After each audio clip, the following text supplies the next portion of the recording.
Welcome everyone to the oh hey, it's echoing. You gotta mute. There we go. All right, sorry everybody.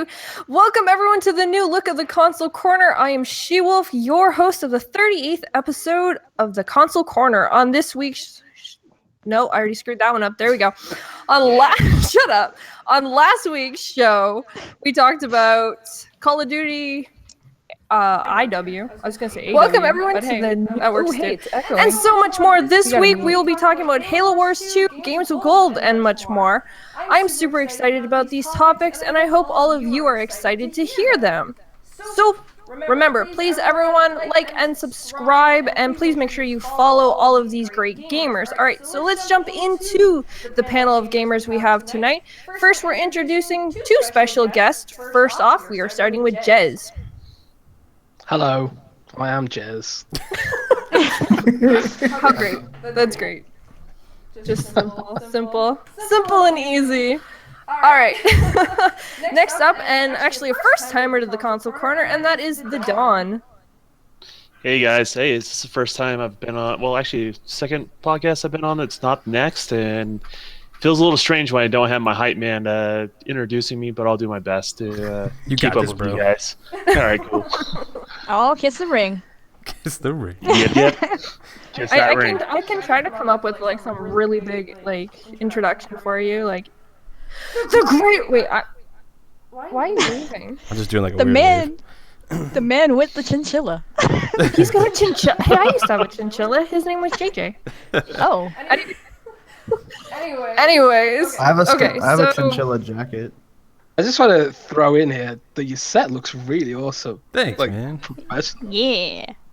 they're complaining about an echo. Yes, we're figuring out the mics, guys. We know. We are definitely. He's got to mute all the time.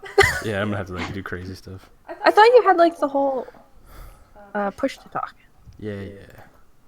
Go ahead, Yeah, you continue. Well, it's echoing, so I can hear it now. So the set looks awesome, people. Look at them, beautiful faces. Yeah, see, they're not echoing. It's us. But hey, look at it this way, guys. At least you get to be the first ones just to see all the crazy stuff that we actually do. Yeah. Yeah. Okay.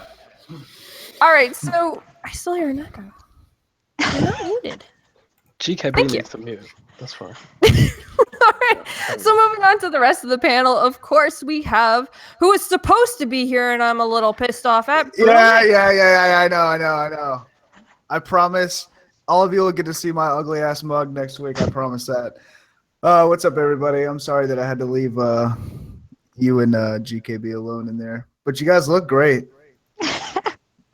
I would. I wish I could talk right now. Well, I can hear you, bro. you can hear him in the background. Hell yeah.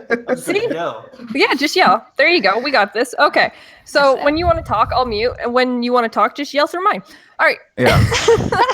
Moving on, next we have is Fox Fire. Hey, what's up, everybody? Thanks for all the well wishes. I was not here last week, but I'm glad to be back. Definitely. All right. And of course, we have. I guess I have to say his name. The Governor GKB. What was that all about? I guess I gotta say it.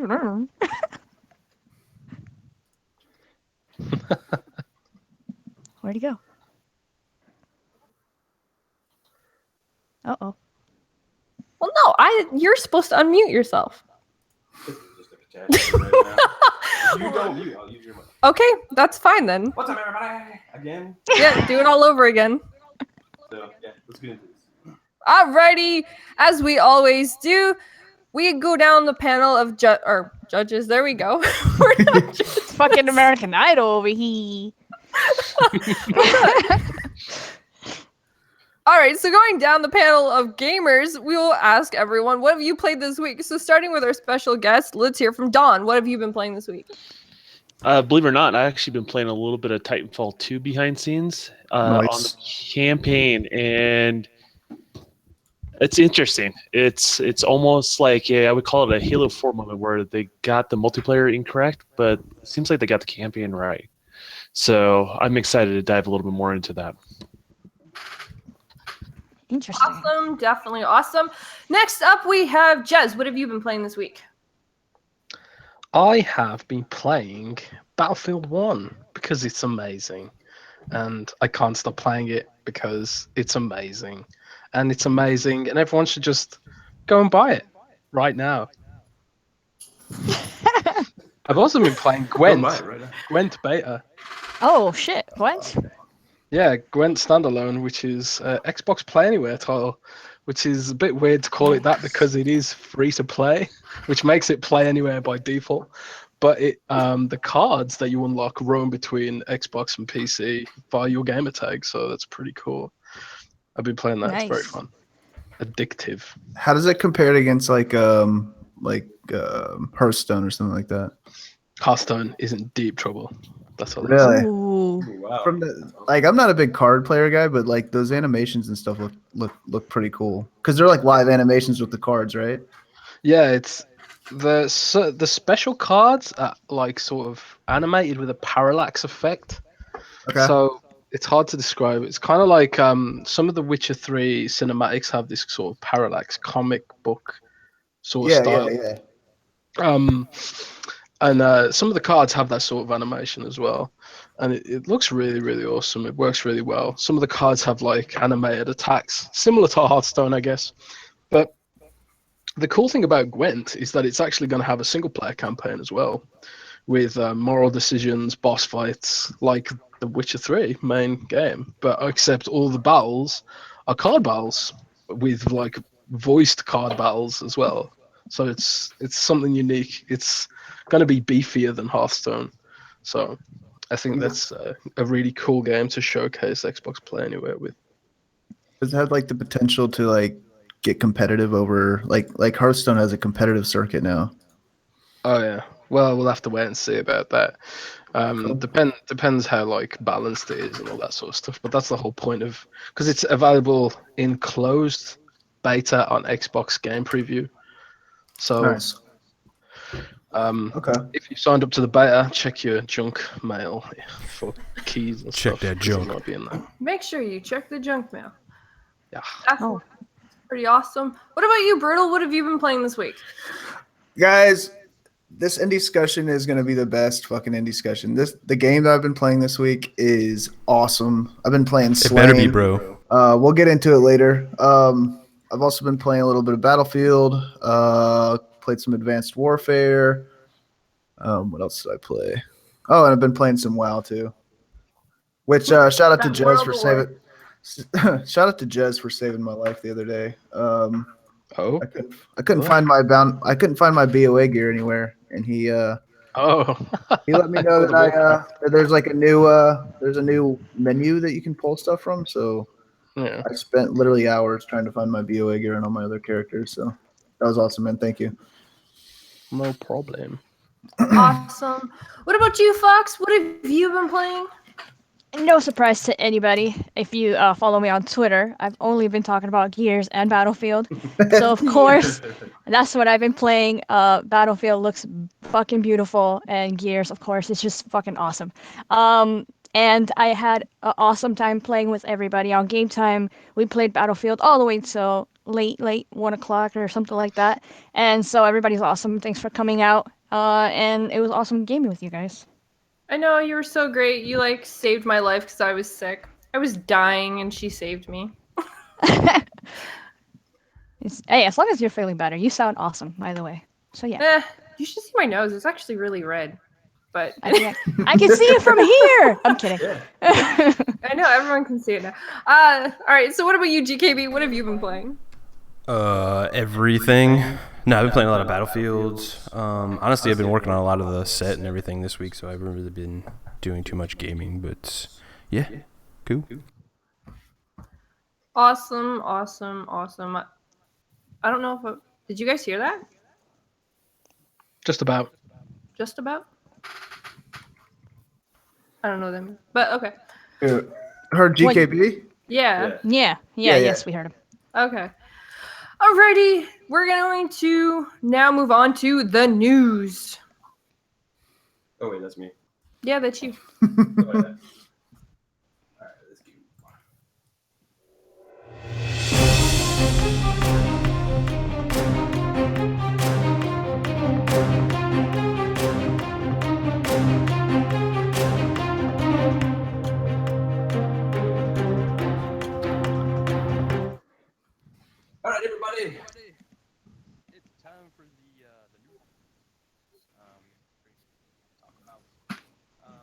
to go ahead and talk about is we have the new games with gold for November. Pretty interesting. We have Super Dragon Brothers, Murder the Soul Suspects, Monkey Island, and Far Cry 3 Blood Dragon. Want to go around the panel and see what everybody thought of this month's games with gold. I think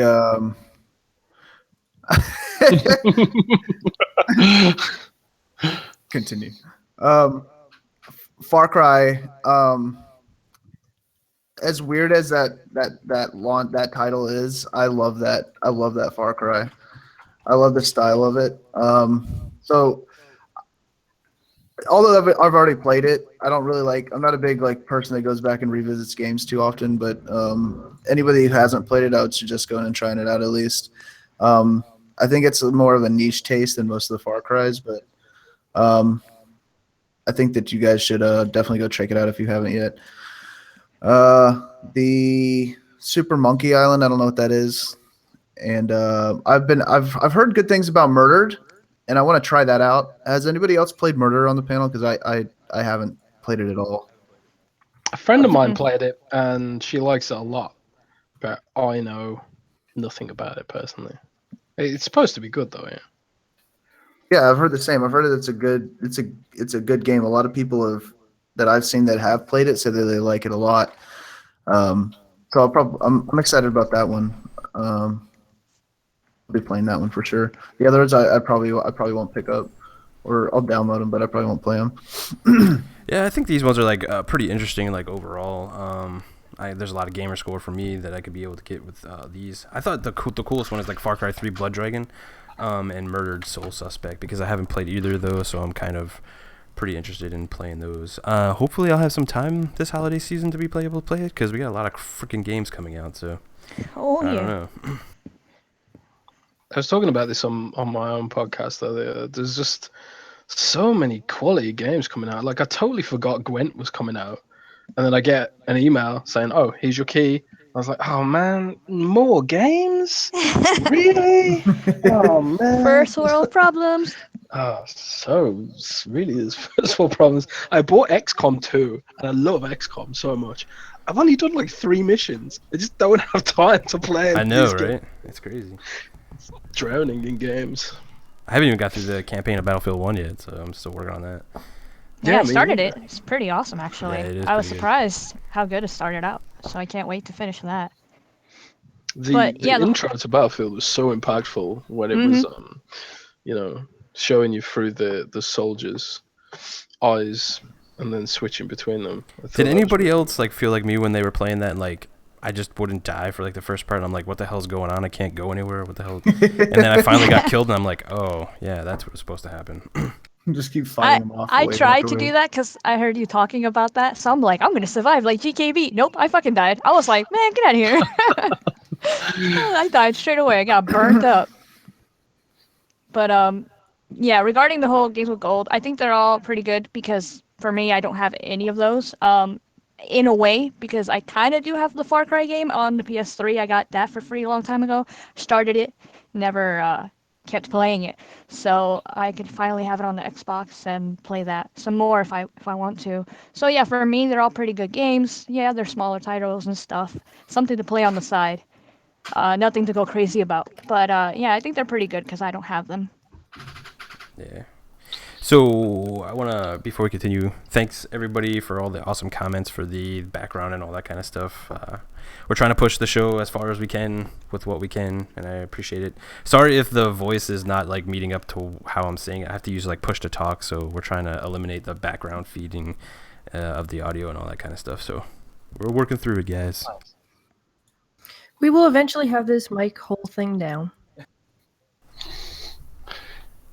Anyone else on the games with gold? This is the nostalgia pack for me, man. You got the a Far Cry Blood Dragon, right? So that's kind of makes me miss the 80s. And then you have Monkey Island, which kind of makes me miss LucasArts. I don't know about you guys, but I really wish those guys were still around. They were super talented. Board with me. A lot of my schooling and where I grew up was just north of those guys. So, that's kind of that's kind of a sore subject to see those guys disappear. They were one of the small ties I had to PC when I was younger and all that sort of stuff. And I'm kind of excited to get Monkey Island because I never got Monkey Island, but I played all the other LucasArts games, so I'm pretty fired up about that. I never has anybody played Monkey Island? No, I haven't. No. I I played Monkey Island when I was a little kid. Man, I can remember like one line from it where there's like a skeleton.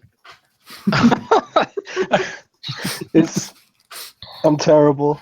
Like it's one of those classic games that everyone really loves. And I actually I met Tim Schafer at E3.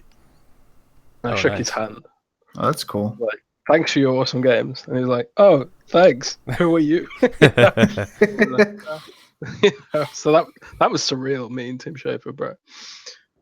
It's one of those classic games that people have to try, I guess. It's one of those. It's like, there's like movies that everyone has to see, like Star Wars. Right. Monkey Island is one of those games everyone has to play. Cool. Anybody else on the games we go before we move on? I'm Nah, just man. excited to actually get them. Just like to get any free games is always like a good thing to have. Yeah, I agree. I think they might be better than last month, actually, because I only got I was two of thinking those. that too. Yeah. I was totally thinking that. Cool. All right, let's go ahead and go on to the next topic I want to talk about, and that's Microsoft has an interesting banner ad on their site stating that the Scorpio will be true 4K gaming, 6 teraflops, and going to be out holiday 2017. What does everybody think about this Scorpio, and it could be a powerhouse and all that kind of stuff? I think it's nice to see more like speculation coming to fruition, like getting more concrete like evidence that we're gonna really get the machine that everyone's hoping we're gonna get. I can't wait for it because I know I'll save this topic for later because I know we're gonna talk about it. But Yeah, that's right. all I'm gonna say is Red Dead, man. Like if that launches with Scorpio, it's gonna look awesome. I'm excited about Scorpio because I think I'm gonna skip the Xbox S and just move up to, because I mean I don't need I don't need a 4K Blu-ray player right now, and I can't wait for the Scorpio to come out so I can move into that next generation. You know what I'm saying? And I think a lot of people that even bought the S have like the same feelings as well. Well, here's a good question too, since you brought up like the next generation, like Microsoft and even Sony now, they're saying like these are iterations, they're not really next generation consoles. Like, do you guys think it's that next step or not really? I mean, we've said it like a bunch of times before, right? Like the next step gets smaller and smaller the further into the future we move. I agree. Like power wise and stuff. Yeah, we're not taking huge strides like from the PlayStation 1. I mean, even like when we moved to like 64, like when we moved to the 64 era, like that was a gigantic step in playtime. I mean, playtime and like gameplay and graphical quality. And I think everybody will agree that we're not seeing those huge leaps like that. Like the jump from like 1080 to 4K is not huge. HDR is probably the biggest upgrade that we've seen come out of this next like iteration, or whatever you want to call it, of consoles. Wouldn't you agree with that? Yeah, I agree. Like and I'm like with Brutal on this. Like, I think it's cool that Microsoft's really confident in what they're saying and what they want to bring for gamers.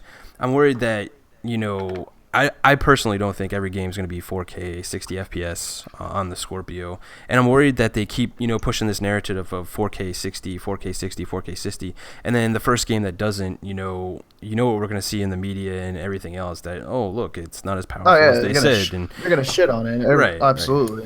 Right. I mean, even look at the Titanfall executive. What is it, Drew McCoy or whatever his name is? He's come out and said like the PS4 Pro is not strong enough to do like native 4K gaming for AAA titles and all that kind of stuff, and that kind of worries me because I don't want them to push the narrative like 4K, like resolution, right? We've said it multiple times, and I'm repeating myself again, but I just want bigger, better games. I want them to work when they come out. I don't want them to be as buggy and stuff. I want them to spend time on that, not like resolution. So do you think the next generation just needs to be moving more towards because what's going to be, and people in the chat, write it in there too if you have an opinion, like what's to you is going to like truly signify that we're in the next generation of gaming? The thing is, we need to stop thinking about this whole generational thing, because that's not really the way it's going to work from now on. They've set a precedent with forwards compatibility, and pretty much everything that's available on your Xbox One is going to be available on Scorpio. It's going to be available on Scorpio 2, Scorpio 3. There's no such thing as a generation now. It's kind of like you have your games and you upgrade when you want to. The games will scale dynamically using dynamic scaling. And yeah, maybe they won't all hit 4K resolution, but they'll look better on Scorpio, undoubtedly. And they'll look better on Scorpio 2. And that's what, like, we've seen a lot of remasters this gen, because what the devs are doing is they're bringing their old games into the new ecosystem that's going to be forwards compatible forever. So, like, your Skyrim remastered that you get next week is going to be available on Scorpio 2 and 3 and 4. And that's why they do these things. So we are sort of at the end of the generational system, I think. That's my belief. And now it's just going to sort of move towards a PC-like iterations. Well, I think Jez is spot on. I think one of the things when you go to these more powerful iterations of hardware, it does allow I would say weaker box, but the base level box to kind of breathe a little bit. The pressure is off to be the 1080p machine, right? And so they can start. You have these developers who can start utilizing the base platforms a little more creatively, and then you have people that really are after the highest end graphics are going to get that as well. People forget, like, the jump from our previous generation box to an Xbox One or S and then a PlayStation 4, it's a big leap, and it's a much bigger leap than people realize. And so we can start seeing that platform kind of breathe a little bit when you have another tool to kind of hit that max resolution in regards to that. So I'm actually looking forward to that. It's going to make games better on all platforms by having these two different platforms like that. So I guess the question is, in like, because I agree with you guys. Like, I know that they're moving more towards this, getting away from this the word generational, and like getting away from like a generation of consoles. They're trying to move to a more like cohesive, like ongoing, essentially like a future-proof like console and a future-proof plan for their company. I get that, but I mean, I guess what I'm saying is, like, what's the next step to know that we've made it to like the next, not as far as like graphical quality, but like what's going to make the game, what's going to make us know that we're in the future of gaming? You know what I'm saying? Like, if we look back 10 years from now, what are we going to see that's different compared to the games that we have nowadays? I mean, I think some people would say like VR or some iteration of that, or AR or something like that. It would be probably the next big thing. Power is really not there. Like, I don't know. I guess for me, I'm not like into the whole power thing and all that kind of stuff. And eventually these consoles are going to get to the point where the power really doesn't matter. They're going to have enough to do whatever the developers want to do, and that's just going to be it. And then we can start talking about games again. But it's weird, because as consoles get more powerful, games get more expensive to develop, and they're already feeling the pressure of making big, huge AAA games. And I kind of feel like when Recore and Scalebound were being conceptualized, Scalebound got delayed massively so they could expand what it was conceptually. And I kind of feel like Recore could also have done with that sort of delay so it could achieve its sort of potential, because Recore had a great concept, but it was low budget. Right. But clearly they didn't have the budget to build out both games. So they just went with Scalebound, which I guess they felt was a more promising concept. So big studios, the biggest studios and Microsoft Studios, are already feeling the pinch of AAA development. So like, consoles get more and more powerful. Are we going to achieve photorealistic graphics? How much art is going to have to go in to create those photorealistic graphics? Do gamers want photorealism, or do they just want good games? We're kind of reaching a sort of saturation point, and you're seeing this in mobile phones right now. It's like every year, new phone comes out. It's barely any different to the last one. It's because mobile phones have reached this sort of saturation level where we need new technology That's a to perfect. actually get a new generation like now. So is VR that new generational leap? I don't think so personally, but it's something like VR that will cause a paradigm shift that makes the next generation, because I think we're just going to get these sort of incremental upgrades like you guys are saying. I mean, we've seen like, I mean, there's been plenty of like tech tests and like tech demonstrations of like moving from like the polygon style like character models and architecture for like the graphics and rendering and whatnot. That seems to be providing like a huge like increase in quality of the graphics.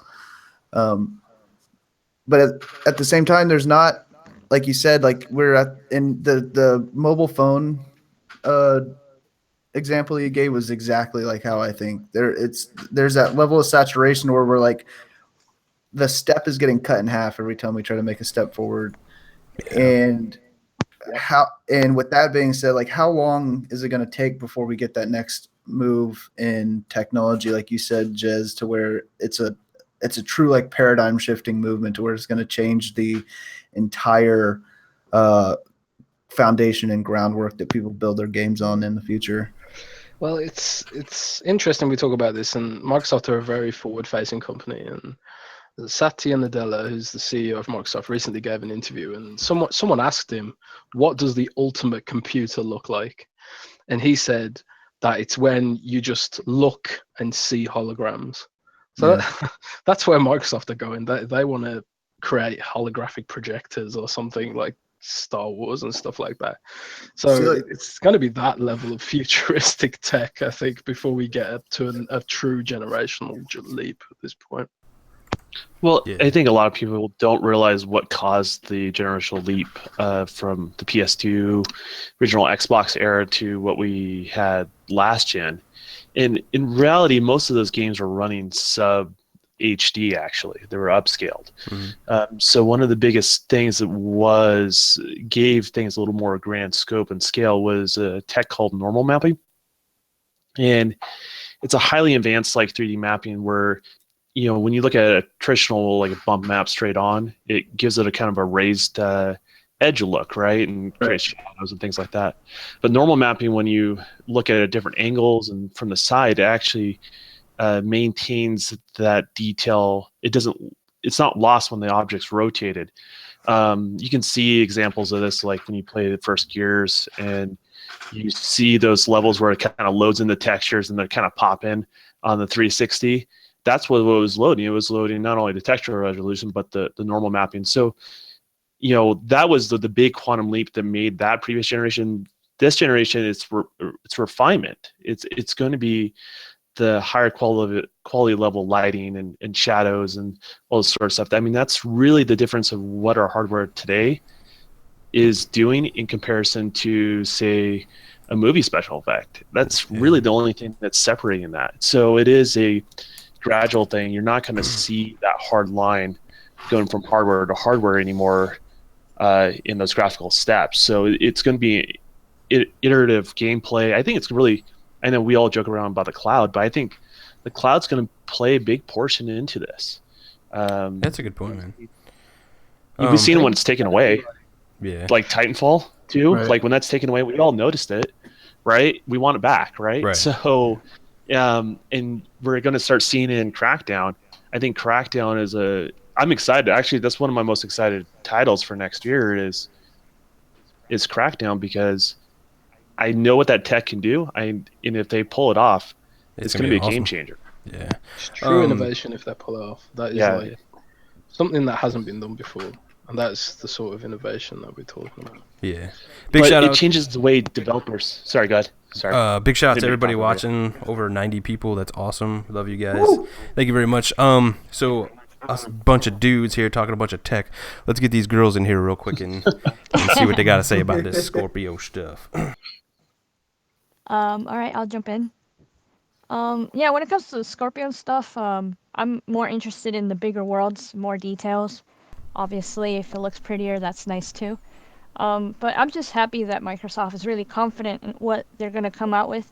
really soon, and I'm gonna keep my eye on that. Even though I'm really happy with the console that I have right now, I like that they're being confident and they know what they want for the next console. But I don't want them to get too cocky because I'm scared when they get too cocky they fuck up. So we'll see how that goes. Yeah, for sure. What about you, SheWulf? I know you love talking tech. Honestly, I still hear an echo. I think I'm still coming through your mic somehow. But truthfully, when it comes down to it, I don't really have much to say about the hardware because let's be honest, I'm not a big fan of hardware. As long as it does what it needs to do, then hey, I'm happy. Like, why do you think I didn't have a PC for so long? I've always had laptops because I know what I'm getting. It's all there. I know it's going to do what I need it to do. And it's kind of the same lines as hardware. Like, when it comes to the consoles, it's great to hear all the stuff that it could have. How much of it I actually understand, I'm going to admit I don't fully understand majority of it. I do know that a lot of people talk about resolution and everything like that, but as long as the game looks good to me and is going to play the way I want it to without lagging, without glitching, without having any major issues, I really don't care all that much about what hardware it has. I'm trusting, the developers of these consoles to give us a good product that we're paying for. And I guess, that's kind of what all you guys are for as well. Because, hey, I'm sure you guys are going to keep all of us up to date on making sure that the hardware is going to be good. So You damn right. She's like, hey, as long as it works. Exactly. Yeah, Alright, cool. that's good. I kind I of just feel the want same tools way. to work, people. It's ultimately like people band around these terms like teraflops and blah blah blah, and ESRAM, and at the end of the day, it's up to the developers how they're going to utilize the power in these consoles. And when it comes to the average consumer, you go out on the street, you go into GameStop and ask someone in there if they know what a teraflop is. Chances are they're not going to know what a teraflop is because all they care about is the end user experience. Right. That's where the focus should be, really. Yeah, absolutely. Cool. Agreed. We talked that topic to death. Let's go ahead and move on to the next one. And I wanted to talk about Last Guardian has gone gold, everybody. I didn't think this was going to happen, but it did. Oh my god! I knew those. Oh shit! Those Look outside your meteors in the window. sky meant something.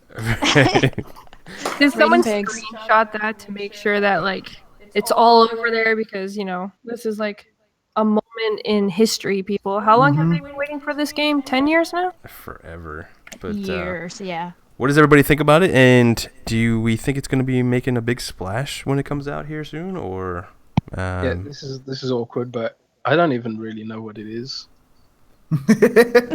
that's kind of like I don't think most people know. Yeah, like you don't really know this game. They've only showed this one part that anybody's ever seen, and we haven't seen really anything else.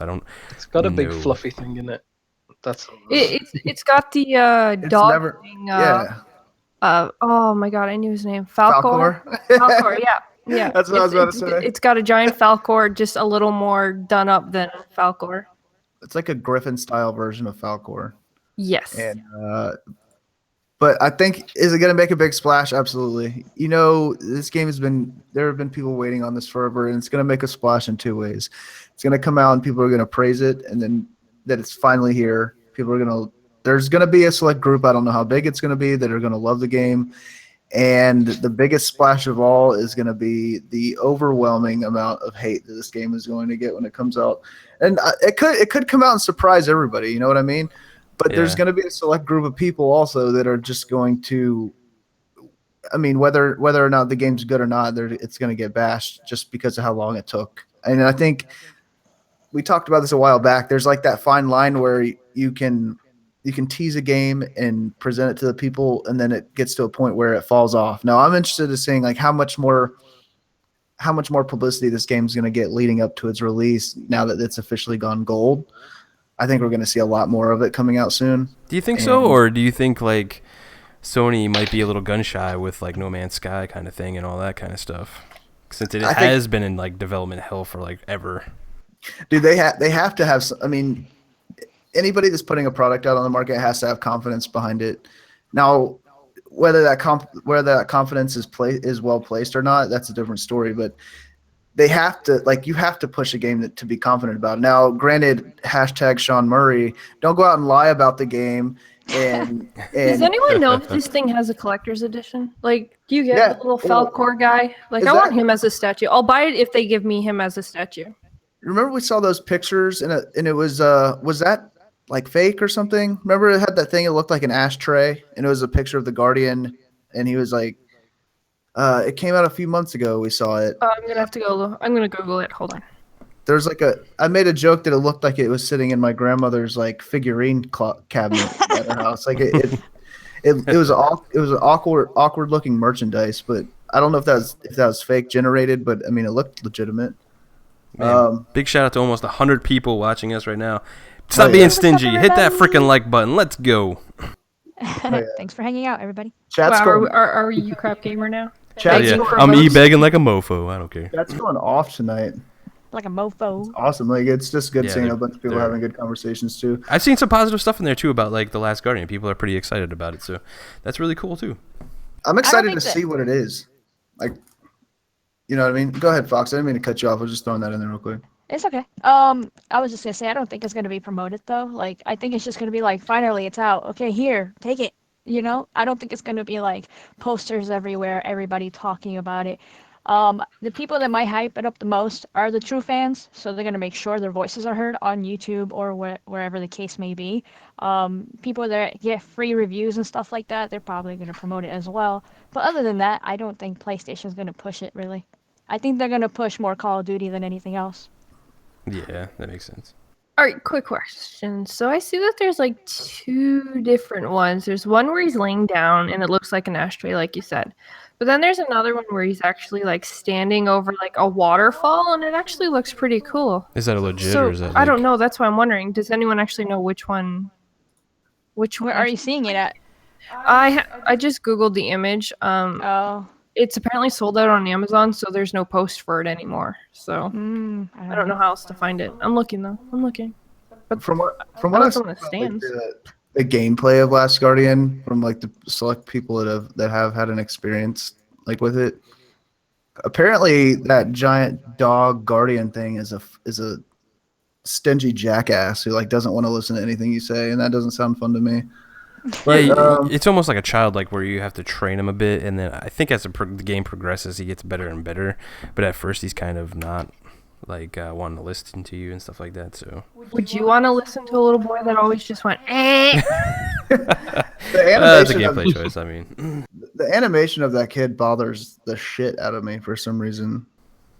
Yeah, like the animation just looks weird to me. It doesn't like I feel like this game is the kind of game that you would want to like showcase graphically like to the max. Like the character models, the environments from what you've seen look like it's an awesome platform to showcase that kind of stuff. And from the most part, it looks okay, but the kid looks weird.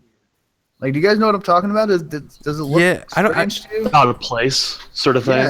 Yeah. I don't know if it's like the cell shading or Gotcha. whatever they're kind of doing with the rendering or something, but yeah, it does kind of look out of place. You're right.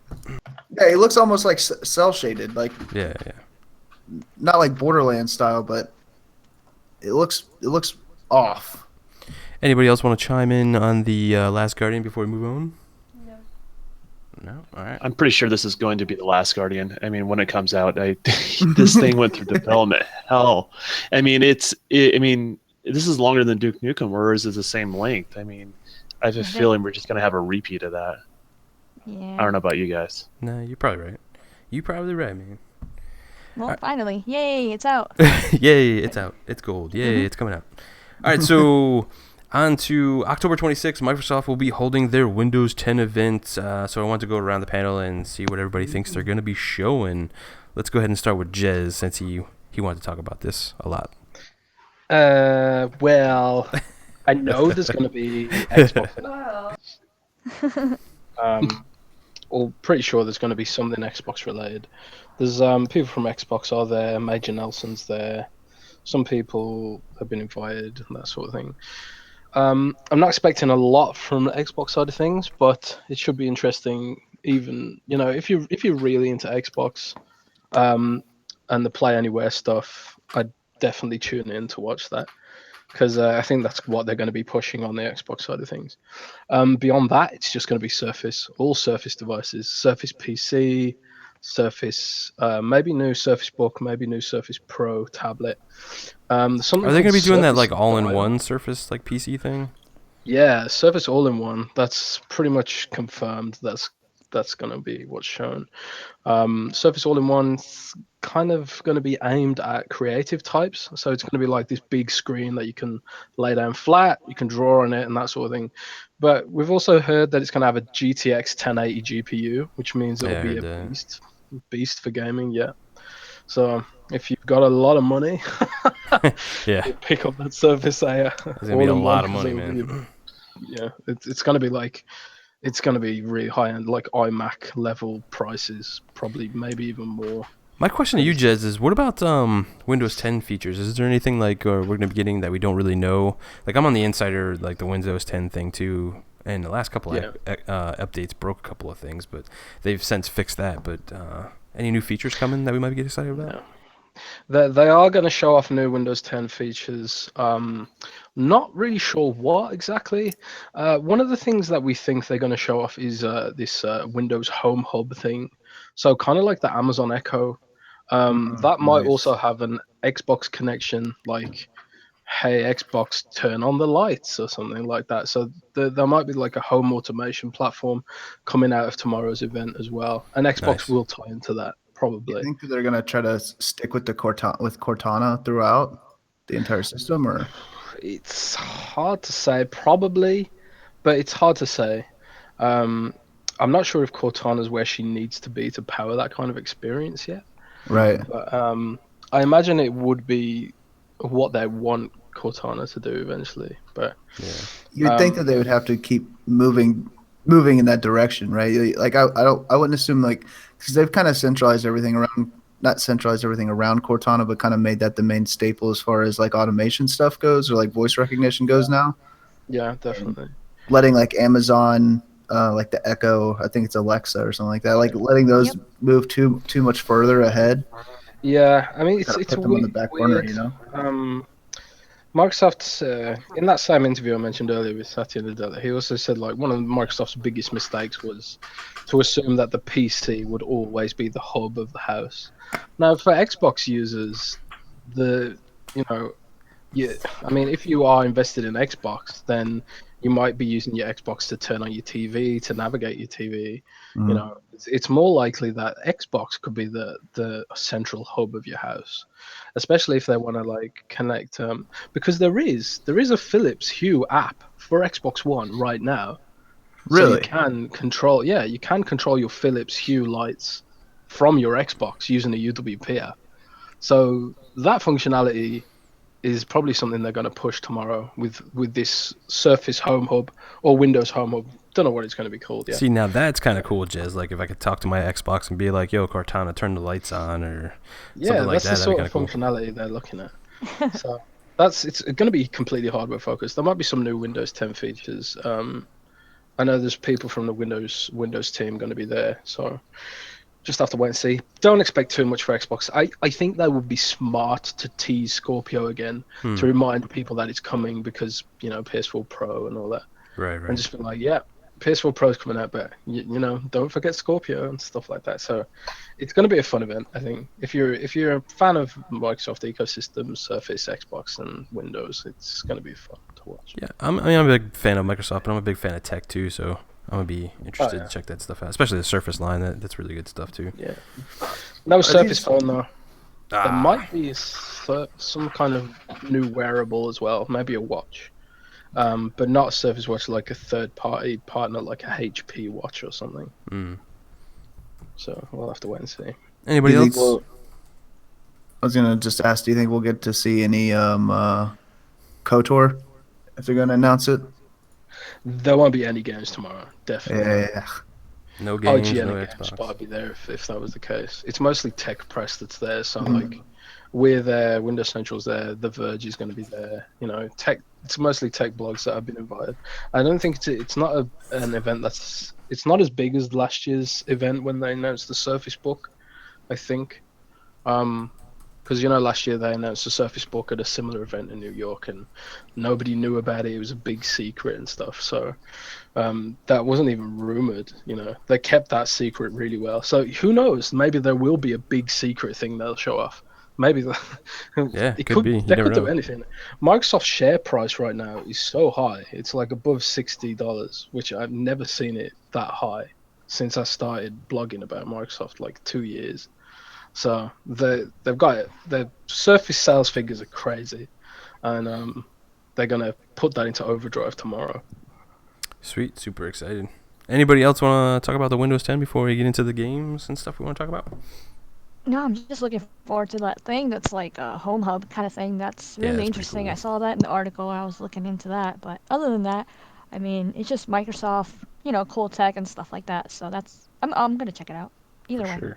Sure. Could be cool. For sure. All right, everybody. Yes, everybody's been asking in the chat. Yes, you can see our faces. This is gonna be the new show going forward. We got some technical issues we've got to work out, and all that kind of cool stuff. But yeah, this is GKB, and that's SheWulf right there.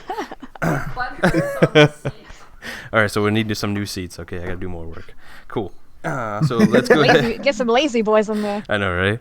Let's go ahead and throw it back to SheWulf, and let's get into some of these games we want to talk about.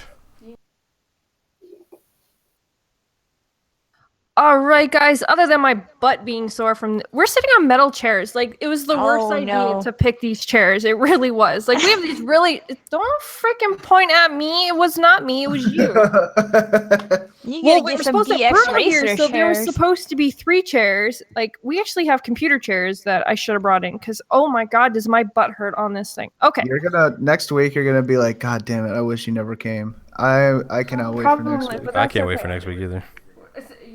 We'll see. He has to show first. Yo. Oh my god, okay.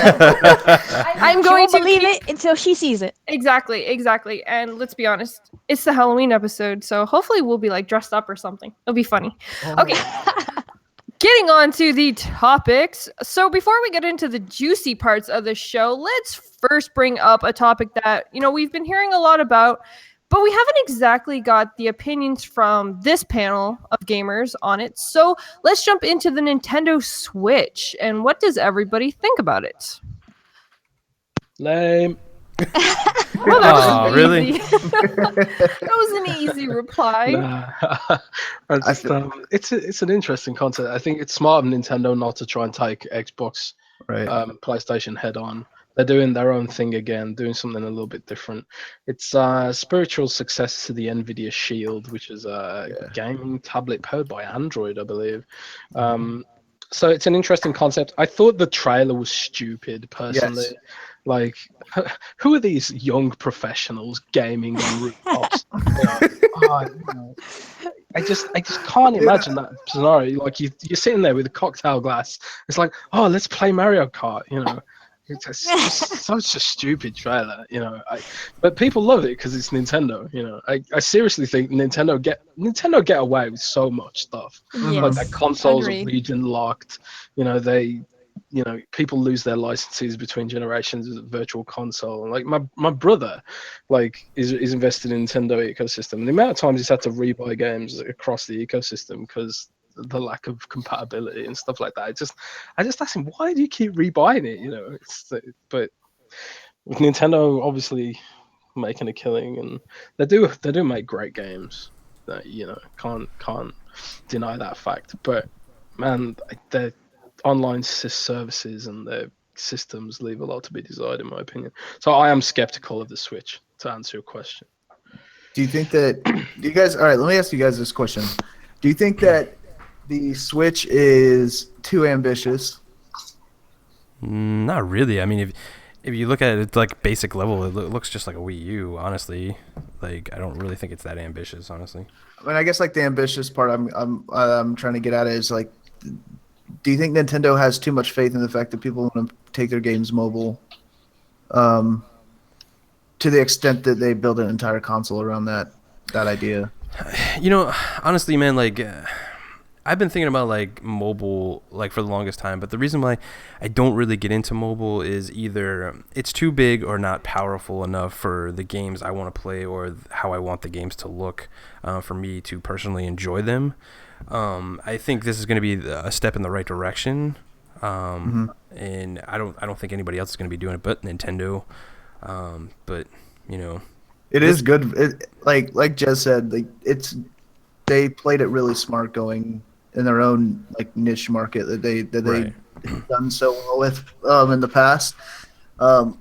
And a lot of people, when the Switch came out, a lot of people were talking about how why hasn't Nintendo targeted the hardcore gamers yet? And there was some debate on like whether they have or not, or like why they haven't. Market. That's why they're so far behind on the power game now. It's like, you know, they're running the original version of Skyrim on the Switch. It's not even the remastered version. And it's not even running. They've already confirmed that it's not running on their hardware, so I have some doubts about what they're going to tell us, to be honest with you. Yeah, and what's the battery life going to be like on that thing? Because, you know, what was the battery life on the Shield? It wasn't that great. Right. NVIDIA Tegra's, you know, pretty power-hungry GPU, you know. And that's good points you bring up there, Jez, too. As far as like the battery and stuff, but also what about storage and stuff? Because we've seen like games this generation, like patches, DLC, right? So where's that gonna go? Like I don't. They haven't really answered a whole lot of questions. There's so many questions, and also the switch back to cartridges is like they're so easy to hack because they're physical. You know, you can't.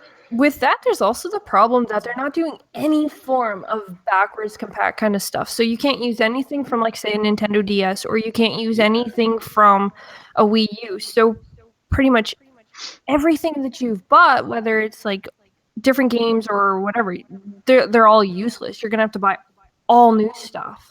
They're asking a lot of their core fan base, and you know, I did tweet this out that they're asking a lot of their core fan base by not bringing those licenses along. But how could they? Like with NVIDIA Tegra, it's going to be a completely different architecture to their previous console. Exactly.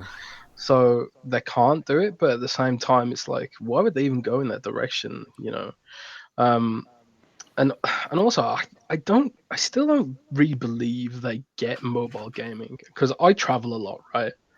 And like when you're on the scenarios they described with like playing Skyrim on the plane and whatever. I mean, how long are you actually going to be sit there playing Skyrim on a plane before, you know, you get interrupted by an announcement and, you know, stuff like that? But if you're playing a game like Candy Crush on your phone, it's easy to just look away and be distracted.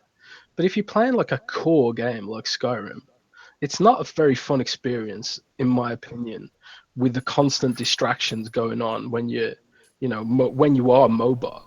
And the whole point of a mobile game is that they're simple, they're easy to pick up and play really rapidly, because when you are mobile, you're doing things besides gaming. You're not sitting there immersed in the experience. So I think they don't get mobile gaming. I think their investors have been saying, oh, you've got to do mobile gaming, and they've just thought, oh, okay, we'll do mobile gaming, and they haven't really thought it through. So yeah, that's a good point, Jez. I mean, with story-driven games like Skyrim and The Witcher and all that kind of stuff too, man. Like, the last thing I like to put on my headphones and just sit there by myself and just get immersed into the game. And like when you're traveling, you really can't do that. And I totally get that point for sure. But I still think it's like a cool concept though to be able to do that kind of stuff. Even though if I really wanted to, I think that's kind of cool. And it's almost like Play Anywhere with like Xbox. It's kind of that concept, but just Nintendo's way of doing it a little bit. Yeah, I think it's a cool idea, I guess. But I still, I mean, I'm not the only person that's skeptical about it. Nintendo's share price dropped. Yeah, I saw that was like 6% or something like that. Analysts didn't believe in it either. And, analysts aren't always right, but it tells you something. They didn't knock it out of the park with that announcement, in my opinion.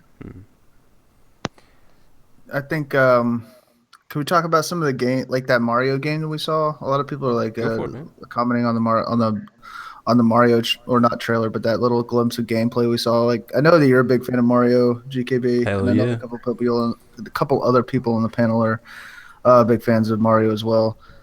I think that we definitely saw an increase in graphic quality in that little spurt of gameplay we saw. I didn't like the 3D third person view of Mario when it first came around. I don't know if it was because it was new or what, but that game looks entertaining. Like, Mario's an easy sell. Everybody knows Mario, and I think I think we all knew that there was a Mario title coming out with the NX, the Switch.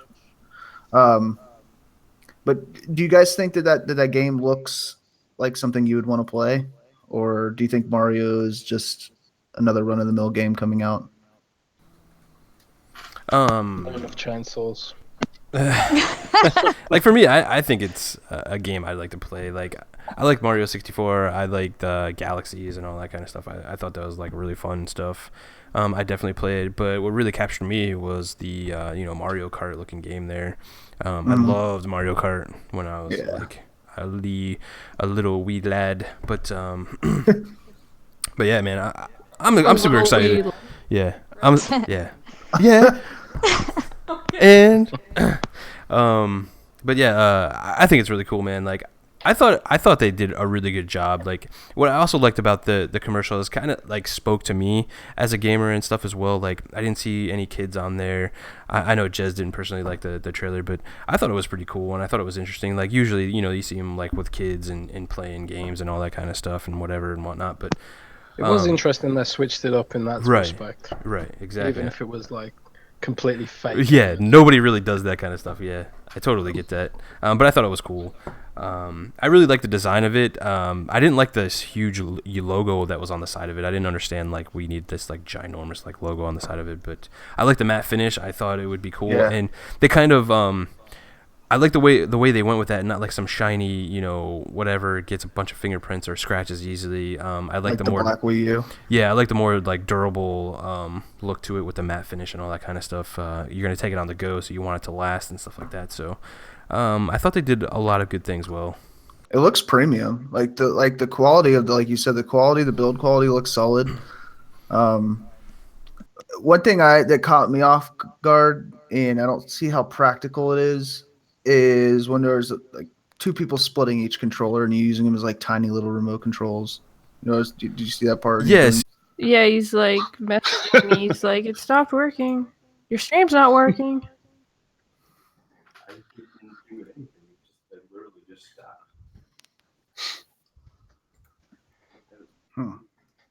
Oh, hey, I think we're back. What the hell did that happen? I don't know. Oh, there it is. And a moment from our sponsors, though I don't think anything actually showed up. So, hey, we have non-sponsors? I guess would be the easy way to say it. I don't know. Anyways. We dropped like 40 people like instantly. We're like, all right, bye. Okay, bye. Of course, yeah. All to the amazing people that stayed and waited for us to come back. Thank you. Oh god, too much Switch talk. That's what happened. And they're like, we have DDoS. Well, then maybe we'll go on to a more interesting topic. Sure, I guess. Wow. I didn't want to say anything about it. Wow, Sure. yeah, now nobody wants to talk because it's like if we talk, it's just gonna cut out. Switch off. Oh. All right. Yeah, we're back. I think we're back. I hope we're back. Oh, these are back. Wow, what the hell just happened? I don't know. Hey guys. Everybody in the chat, can you tell us, like, did we lose everything right there? Or keep going? Like, I don't know. Be honest, people. All that Switch talk make you go to sleep? Because I'm awake So now. no, we put Just saying. we put YouTube to sleep. Yeah, we put like friggin' YouTube to sleep with that talk. All right, so we are going to actually move on to the next topic. Hopefully you guys can hear me. If so, please say something in the chat because that would be awesome. With that, let's move on, and of course, to a more interesting topic and a really good little insight on Halo Wars 2 from amazing person in the Xbox community, and that's Jez. So, take it away, Jez. Oh, me? Okay. Well, yeah, you. No, the other amazing Jez in the community. Awkward. I played. I did play Halo Wars 2 last week extensively. Halo Wars 2 it's shaping up very nicely. The visuals are really, really nice. They're using the Blur Studio to do the cinematics again, like they did with the original Halo Wars, and they are absolutely stunning. Like, awesome stuff. And also a lot of cool information about the campaign because I spoke to Dan Ayub and various people who are working on the game. And so Halo Wars 2 takes place after Halo 5 Guardians. So it's sort of like not a sequel, but it's concurrent in the timeline with Halo 5. So, and events in Halo Wars 2 will have an impact on Halo in general. So Halo 6. Wow.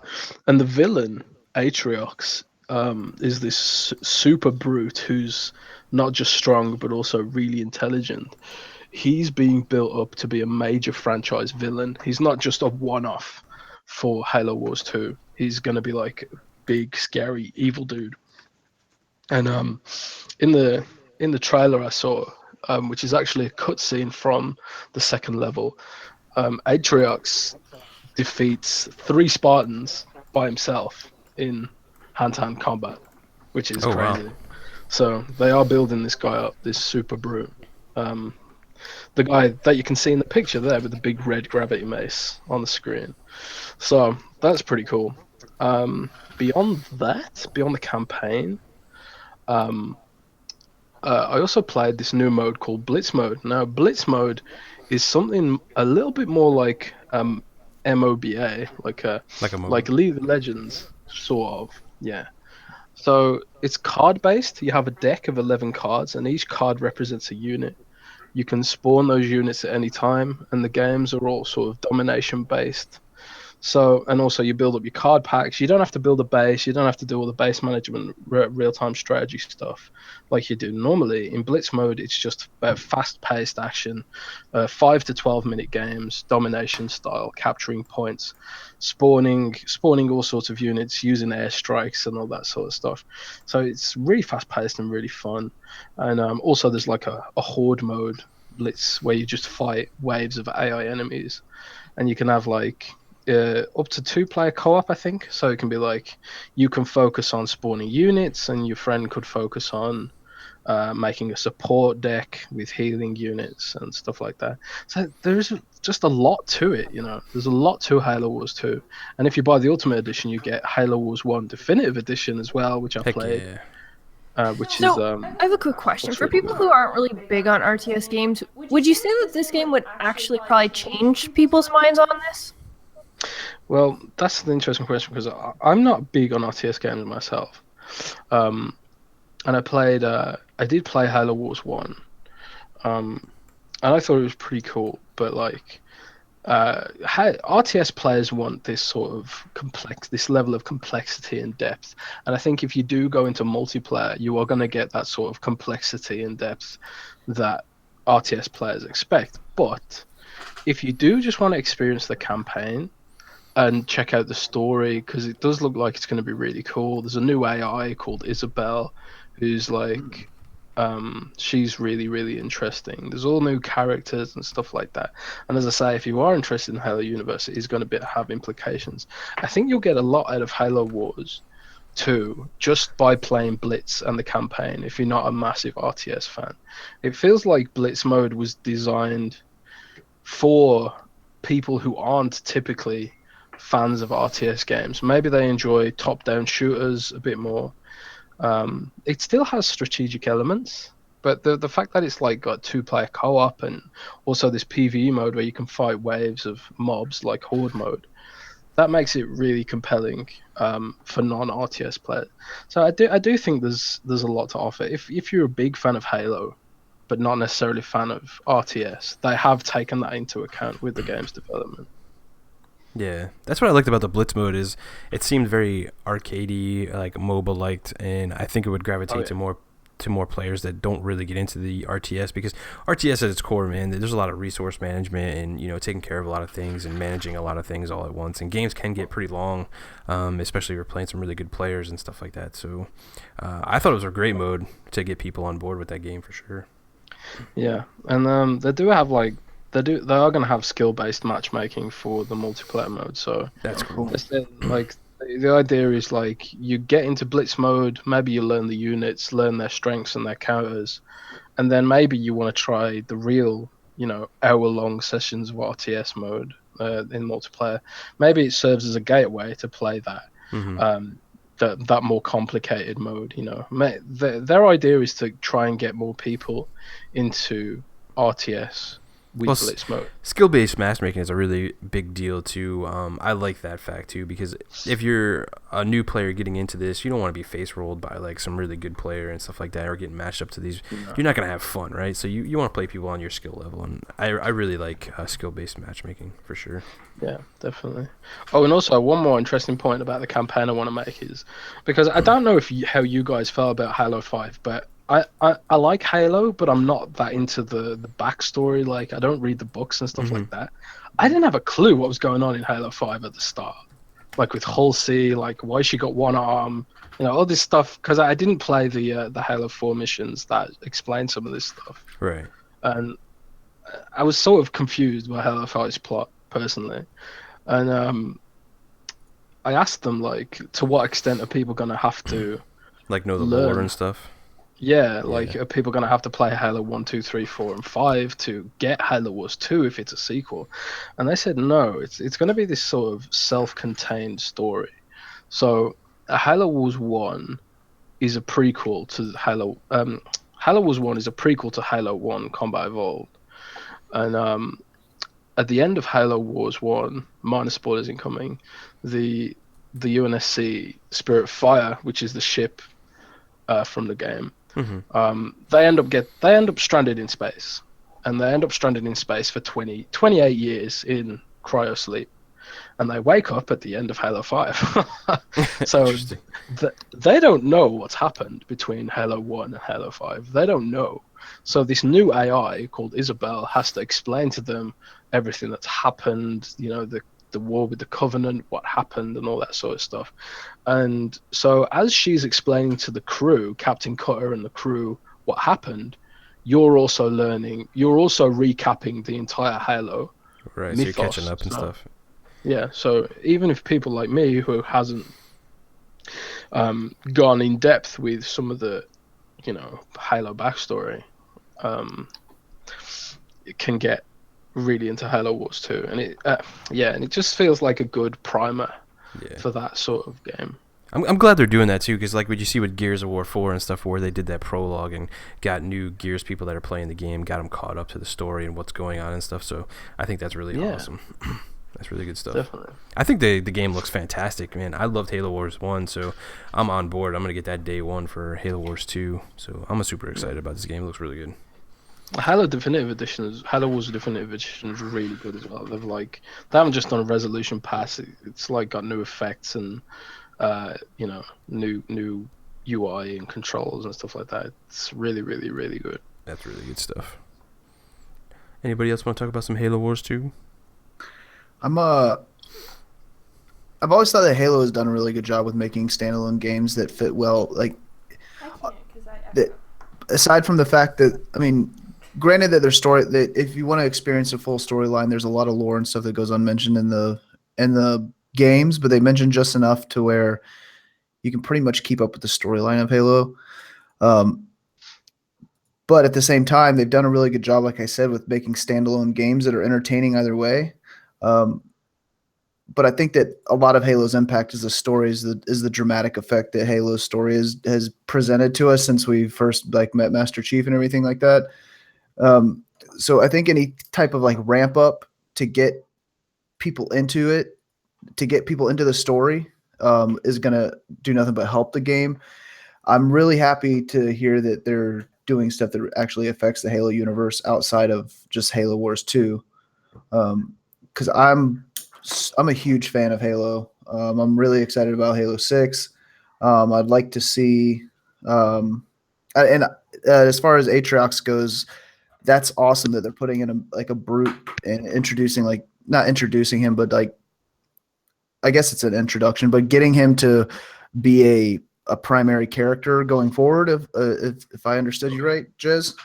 Yeah, that did give me that impression that he's going to be central to the pantheon of villains of Halo, and he does seem like a darker, more brutal sort of guy. So I'm interested to see how far they're going to take his brutality, because they've never really shined a spotlight on a brute like this before. Right, exactly. That's what I'm excited about. I mean, he looks awesome in the trailers.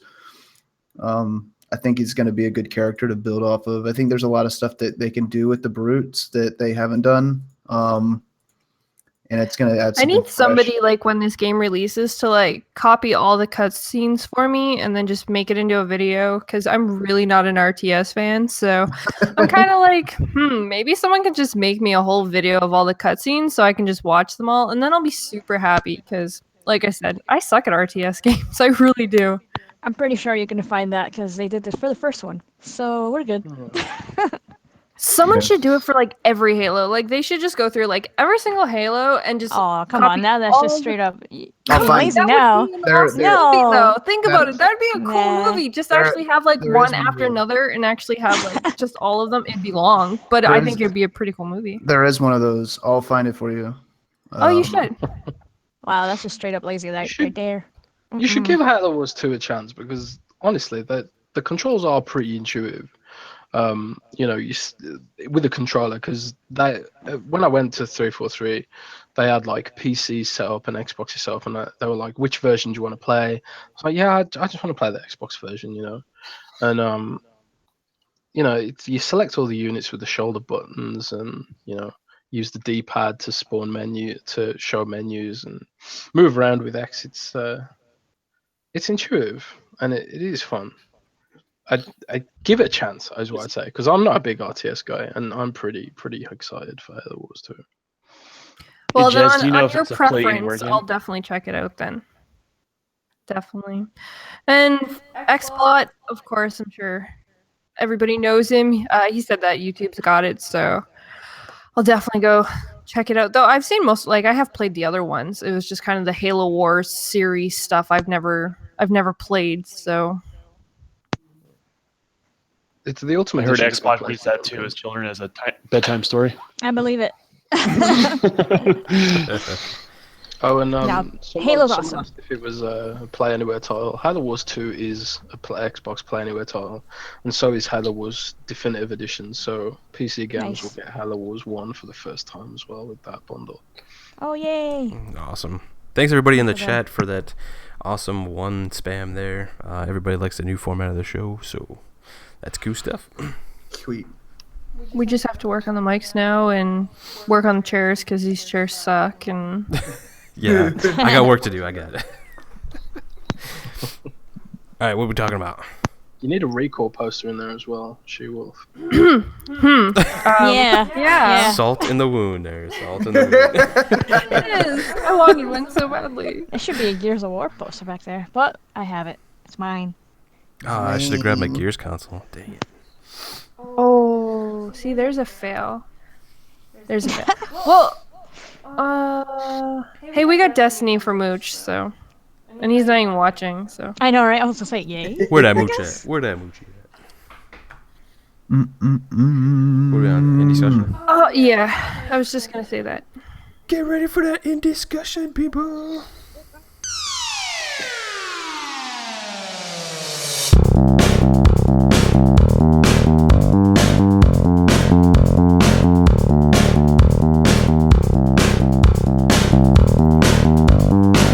All right, Brutal, let's hear what you got for the indie discussion this week.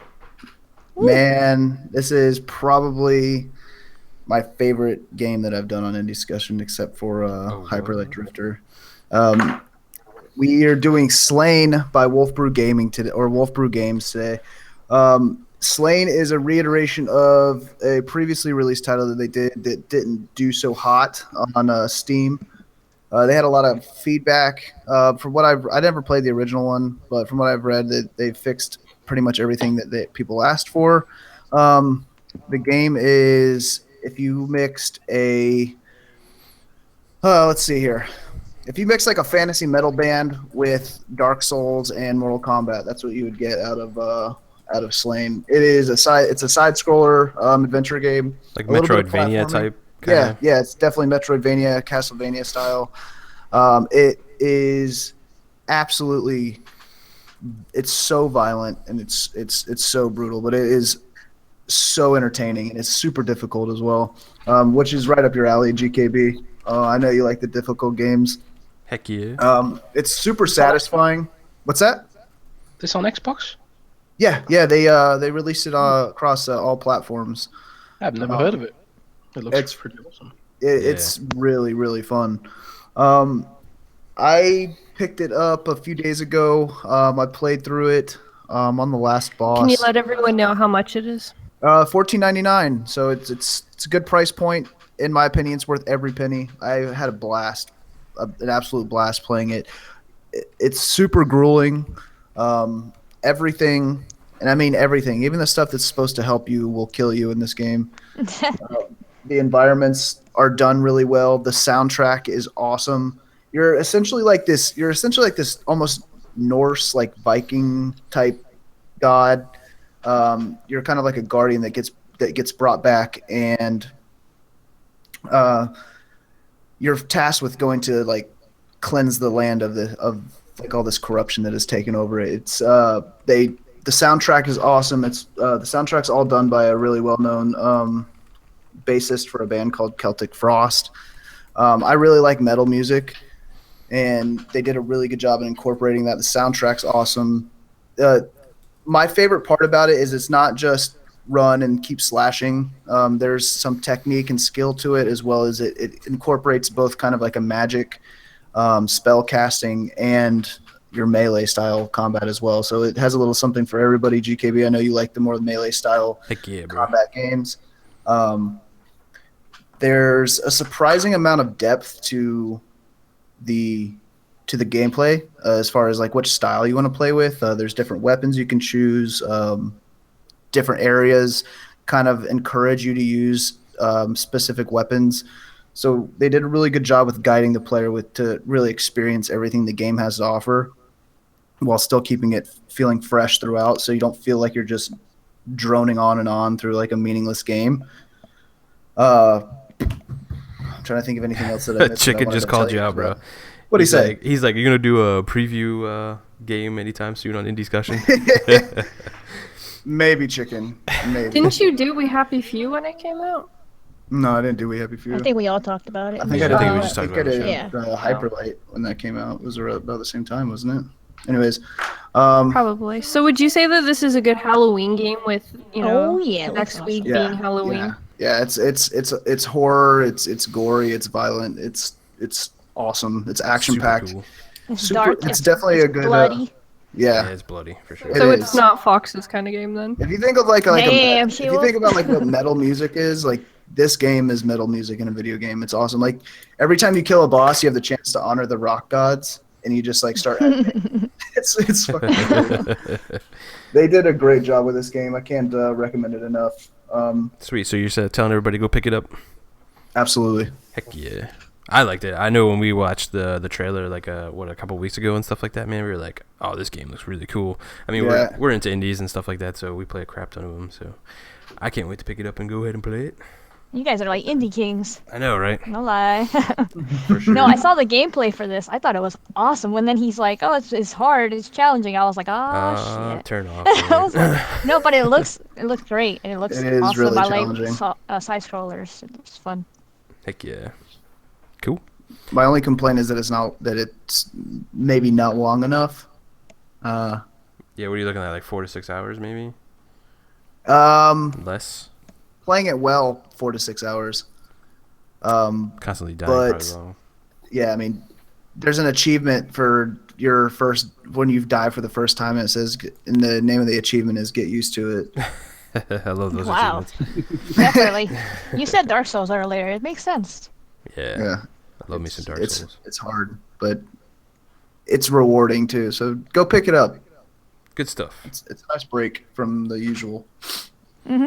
Anything else there, Brutal, or want to move on? No, that's about it, man. I really enjoyed It's supposed this to be one. my line. You know I'm hosting tonight, right now. Well, you're not talking much tonight. Well, no, because I have to mute because then we get echoes from my mic. I think it's to 'cause you're your nervous. mic. No, it's all you. Watch. People are gonna complain because there's an echo. You watch. Anyways, all right. So we are going to. Catfight. You want a cat fight? I'll give you a cat fight. Alright, so we're gonna move on to the next topic, which again is another topic that not a lot of us got to actually speak on. We had just actually heard that the rumor was true, but then a trailer released on the following Wednesday. So really bad in my ear. It's driving me crazy because I can hear myself. But so with that, it all comes down to Red Dead Redemption actually released its trailer, and so now we're actually going to get the panel's thoughts and opinions on what you guys thought about it. Go. That's exactly what I was hoping for. Everybody's I was waiting for somebody to talk first. Go ahead, Fox. Yeah, You same started. here. Go. Do your thing, girl. Well, as soon as I saw this freaking trailer, I was like, "Damn, is this a movie?" But besides that, it looks really fucking good. Oh yeah, there it is. I dropped the F-bomb. There you go, Beast. There you go, Beast Bro. But yeah, it looks like a movie, and it looks awesome. But then again, we just saw a lot of scenery and stuff, so I'm still kind of waiting for the actual gameplay. But yeah, there you go.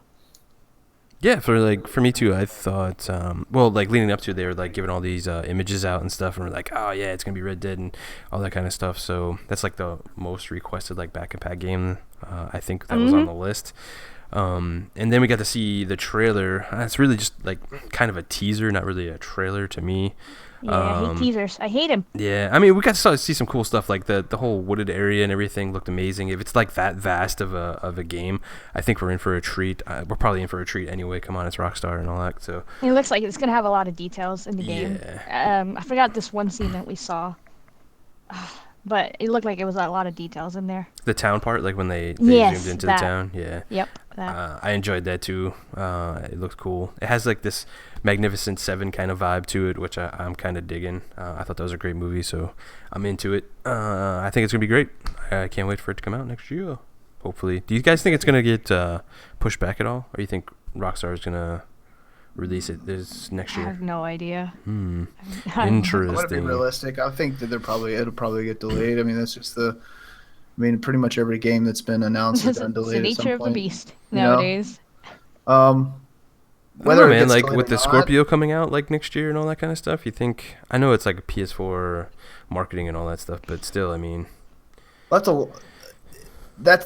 a good point. If they launch it out and it comes out with the Scorpio, like we were saying like last show, the Scorpio is going to be an awesome platform to showcase an updated Red Dead on. Just the computing power, the power of the console itself is going to provide, and I think we saw it in the trailer a little bit. It provides a huge, pretty much a blank platform for Red Dead to almost rewrite itself. I mean, it's been so long since we played a Red Dead game that when we do see this game come out on Scorpio, if that's what it's doing, the timelines line up, so that's what we can assume. But it's going to look absolutely gorgeous, and I think that it's going to be able to really utilize and spotlight everything that the Red Dead like environment has to offer. Because there's a lot of like fine-tuned and like intricate parts in that universe, you know, and to fully grasp and to put it on a scale that's going to compete and even like outshine what's coming out later in 2017. Putting it on Scorpio is going to be awesome. It'll probably be, I mean, it's going to be forward, backward compatible, backward compatible most likely. I don't think we're too far into the future where it's not going to be playable on the other title or on the other systems, but it looks awesome, man. That's the biggest thing that struck me is just the graphical quality, and that's not even my biggest thing. So I want to see more about the game before I get too excited about it, because I'm always gameplay over graphics. But the teaser definitely was good to getting the hype started.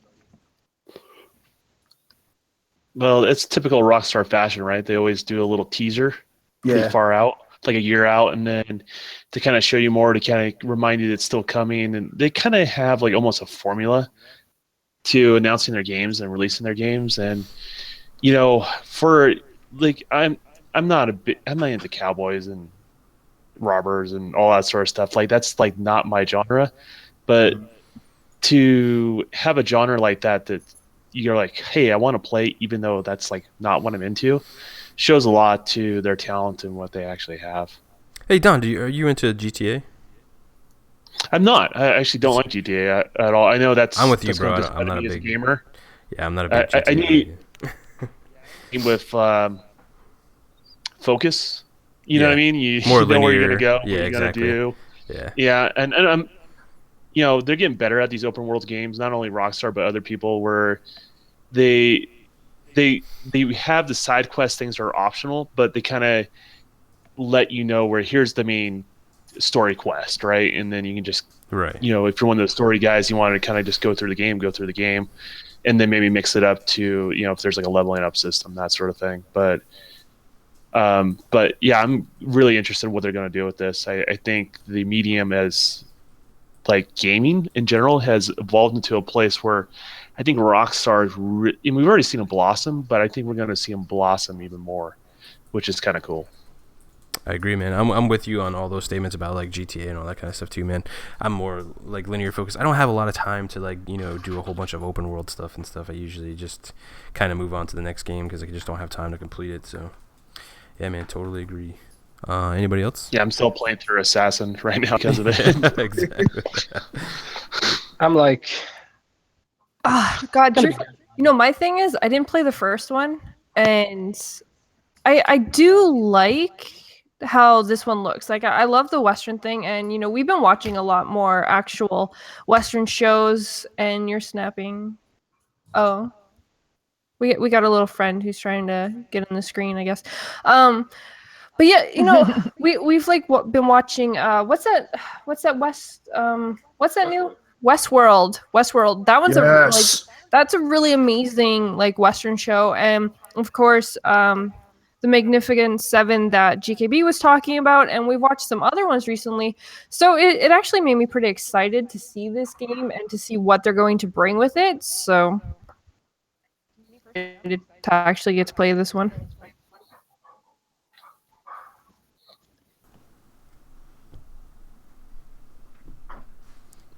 I guess nobody wants to add anything else in. Oh my god! I was like, It went like completely dead. I'm like, wow. I was talking and I realized I muted myself. oh, brutal. Fail! Epic fail! That was like the most poorly timed thing ever. Yeah, it was.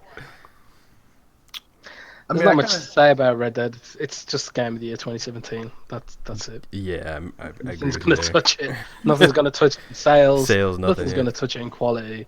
It is Game of the Year 2017. Easily. Yeah, Rockstar knows how to make that secret sauce, that's for sure. Absolutely. Alrighty,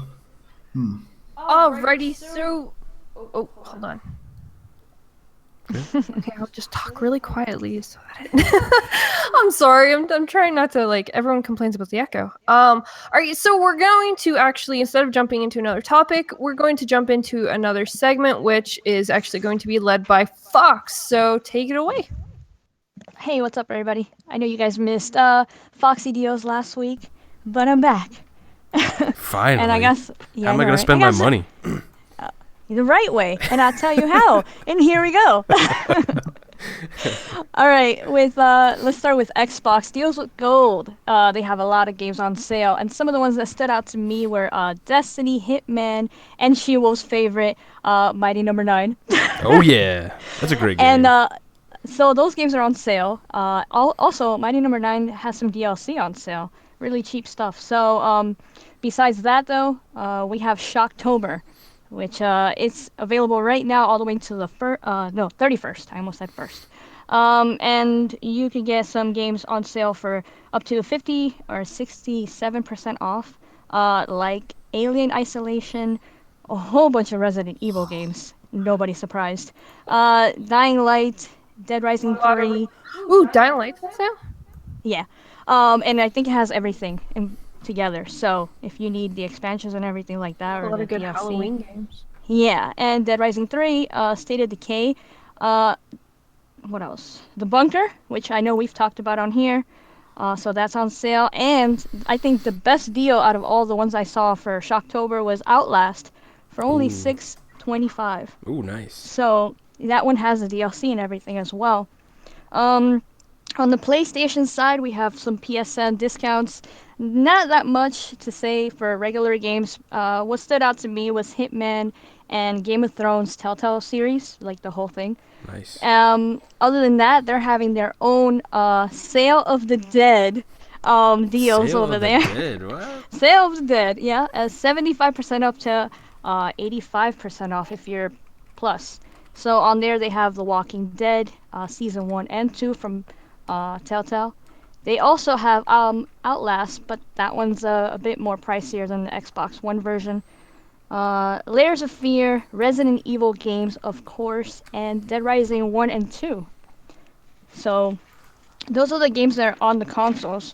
The games that I found online, so like Amazon and stuff like that. The first one is Amazon, and it's about $333, and you could get Xbox One Halo 5 bundle. So that's not that bad.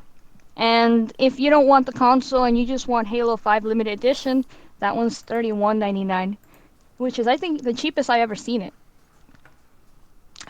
We were talking about Red Dead, so I found Red Dead at Walmart for the 360 back and pat, and that one is $12.58. I think your dog likes that one. He's got to chime in every show. Yep. He's taking the camera too. Yeah. Yep. Over at Walmart, I also found as a Sceptre is a 42-inch TV, 4K HDTV with Xbox One 500 gigabyte. Also, your choice of Ultra Blu-ray movie and an extra controller. And oh shit, I don't think I wrote it down, but all that was $500. I remember. Nice. I remember, people. Don't worry. Damn, that's super cheap. Yeah, that's super Yeah, cheap. all that stuff for a 4K 42-inch TV. Hell yeah. Hell yeah. Another one I found at GameStop. It's for the collector's edition of Overwatch, which comes with a statue. You do have to use this coupon code, SAVER, and that is $80. And the last thing that I found is free, and it's on Steam right now, and it's Batman Episode 1, Telltale episode. Oh, So, what? it's Nice. free. Go get that. There you go. That's a bonus. Yeah, sweet. Also, as always, or the second time I've ever done this, if you guys have some deals, send them my way. I will share it on Twitter. You can DM or tweet them at me. And also stay tuned for next week when I'll have more deals for you guys.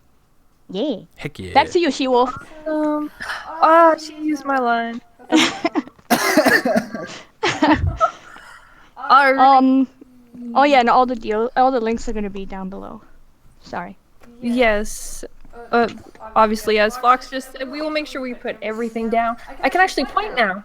What? Yeah. You can see me point to Pointing at that table. the description. Yeah. Anyways, Do I the think cheesy it's YouTube thing. Hey, Dad. I had to get something funny out of there. Okay. Anyways, okay. So we're gonna actually jump into some questions now. Oh, So, yeah. love that echo. We're gonna get into the questions. So anybody have any? Put them in the chat now. Dun-dun. Oh hey, get out! Can you see him? He's tall. I guess ours wanted to come in and say hi. I have a question for you, SheWulf. All right, what? What scary games are you gonna be playing? Well, I would have been playing Outlast 2 if it would have released, but Nah, we're talking about ones that are out, girl. actually, I wanted to actually do a stream of playing Overwatch or Overwatch. Ha! You said Overwatch. Whoa. No, not happening. Not She's happening. turning to the dark side, No, people. It's not happening. I meant Outlast. I'm going to actually. I want to start streaming Outlast. Now that we've kind of done the whole cam thing, I'll actually be doing cam so people can see my reaction as I'm playing. So I thought that would be kind of cool for the whole Halloween theme. I was hoping you would kind of do a duel with me, but you won't play the game, so I don't know how well that will work. It would just be instead of a cam on my side, it would be a poop emoji. What? No, that's not fair. Yep. That's not fair. That's Again, what they'll you be. shit yourself anyways. Okay, so A Brownie has a question. He says, "How long did setup?" What is the question? How long do we set up? How long did it take us to set this up? A bit of time. It was more of us getting all the stuff for it. Figuring out what we wanted to do was the big thing. Me and Brutal have been talking about this a lot at work, like every day. Cleaning the garage was a Yeah. very big one. We had to clean up everything. It was a mess. We kind of let it go and then got it all He back was together. sneezing all over the place. Yeah, this is like where we're at in this room is actually like our home theater, like game room and stuff. So we took one of the walls and turned it into like a little set thing here with studio lights and stuff. If the camera was closer, I'd turn it around so you guys could see everything. But maybe we'll do a video on it here soon or something. You guys can see it. Oh yeah. Um, Set a video. It took us like a weekend though, like with just cleaning everything and then getting it all together. But yeah, that's about it.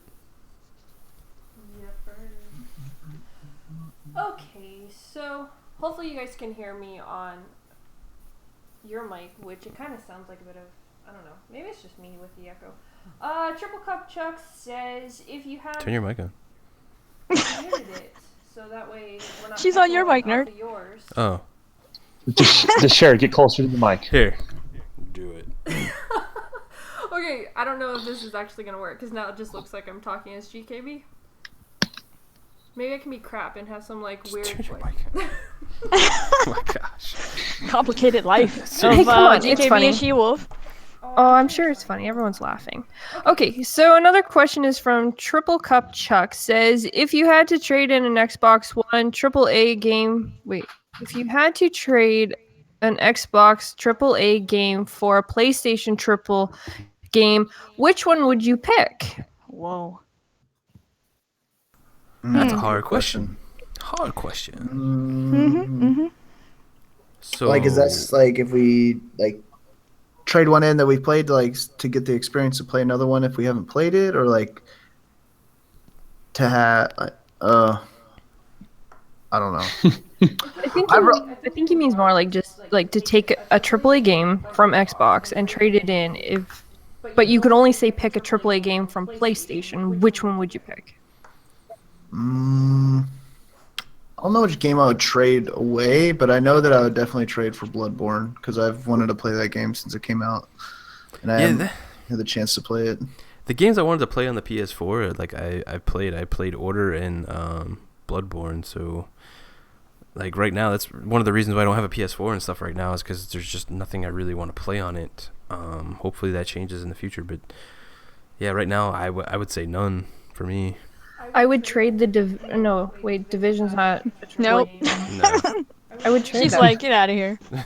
I would have. I know you would. Well, I would trade. I don't know what game I would trade for it, but I would trade a game for Horizon Dawn when it came out. But I don't know what game I would trade for it. I would trade Dead Rising 3 because they already have 1 and 2. Why not have them share 3 as well? And then we could play Horizon Zero Dawn or Ratchet and Clank. That's just me. So yeah. What about you, Don? Or Jez? You know, I'm surprised no one said Uncharted yet.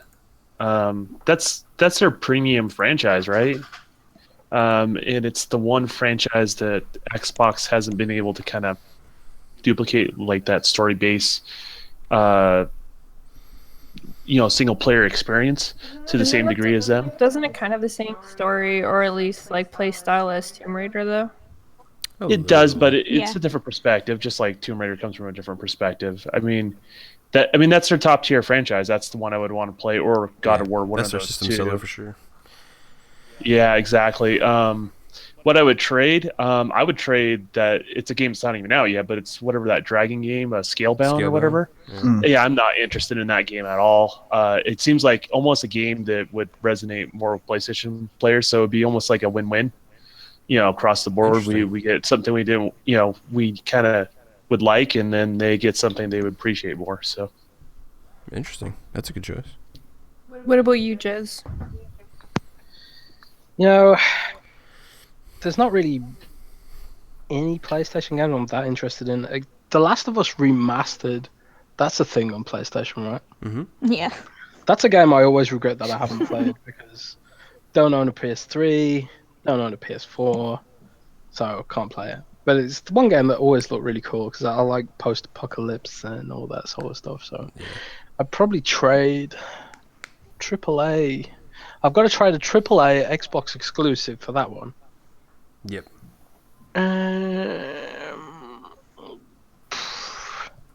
That's pretty hard, actually. I know, man. I'd trade Forza. Oh, Wow. hell no. I'm kidding. That's a fair choice. I don't like racing games. Oh, that makes sense. Man. Oh shit. There's no guns in them. There's no swords in them. You can't blow people up, or you can't even run people over. It's a game with cars, and you can't run people over. What's the point? Oh my god, you said the guns with cars. Now I want Twisted Metal. Forget every other shit I said. I want Twisted Metal. Twisted Hell Metal. yeah. I grew up with that. That shit was Heck awesome. yeah. Yeah, Twisted Metal was awesome. It was like super hard, too, like to be good at. I was good. I'll kill you. Oh, Wow. really? I'm kidding. Did everybody answer Oh, that question? I think so. Yeah. I think so. I think so. What do we All got? right. From Chris, we got, what do y'all feel the chances that Left 4 Dead Left 4 Dead series remains exclusive to Xbox? Wait, what? What do you think the chances of Left 4 Dead remaining exclusive to Xbox are? Well, that's the presumption that Valve will make Make Left 4 it, Dead 3. I think the only reason Left 4 Dead 2 was exclusive to Xbox was out of laziness. Like it was easier to port. It was easier to port the PC version of Left 4 Dead to Xbox 360 than it was to port it to the PlayStation 3's weird cell architecture. And Valve probably don't want to like spend the money. So I don't think that was like an exclusivity out of like a marketing deal. I think it was just pure laziness. Or budget reason. So first of all, I don't think Left 4 Dead 3 is ever going to get made because it's Valve. And second of all, if it did get made, it probably would be on PlayStation because they've got that whole they did do some PlayStation 3 integration with Steam, didn't they, for some game? Portal maybe. They did Portal for PlayStation, didn't they? the Left 4 Dead team is no longer with Valve. That's Turtle Rock Studios. There's some interesting breaking news about Turtle Rock during this podcast. They are no longer part of 2K. Their contract has ended and hasn't been renewed, and Evolve is now completely dead. Oh, really? That happened about 10 minutes ago during the podcast. Oh, wow. What? You heard it here first, people, from Jez. So, Evolve might live on under a different developer as a franchise, but Turtle Rock are gone. Interesting. I heard they were going to make that free to play. Well, they need to fix that game because it kind of sucks. They did Kind of launch sucks. Evolve as free to play on PC, and their plan was to bring it to consoles, but I Yeah, guess that's what I heard. nobody cared about it. So, and 2K have released Turtle Rock from their contract. So that's the end of that. Oh, wow. Ouch. Yeah, I'm with Jez. I don't think Left 4 Dead's gonna get made even before like we just heard all that stuff. Yeah, they don't want to make any games anymore. So Yeah, it's just, that Half-Life 3 thing is just like such a meme now. yeah, I know. it's vaporware to the max. Valve don't care. They sleep on mattresses made of cash. Exactly. They literally don't care. Yeah, exactly. So I don't. As far as them getting out of the game or like, getting out of like making games, that's good if your heart's not in it anymore, rather than putting out shit. Oh yeah. So. Call of Duty. Wow. But I agreed. call it poopy. All right, so another just funny question that I just figure I'll throw out there. Of course, it's from Chicken, because who else would throw this question out there?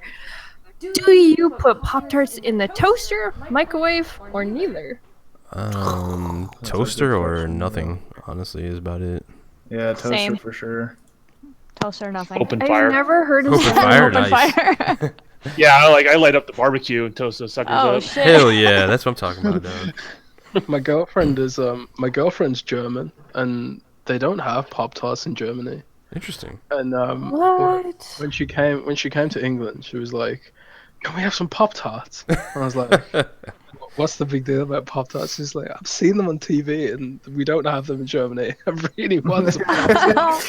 That's That's Like, adorable. wow, That's you are awesome. That is awesome.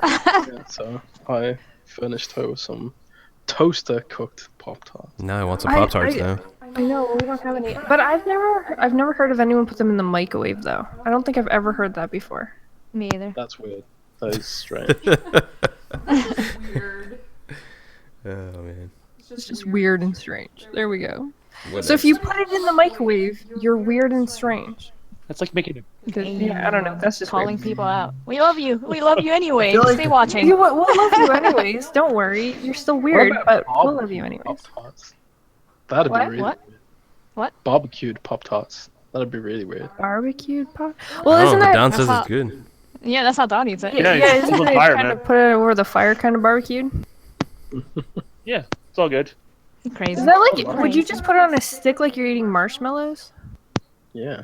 No, I had this like pair of tongs. I just hold it over the fire.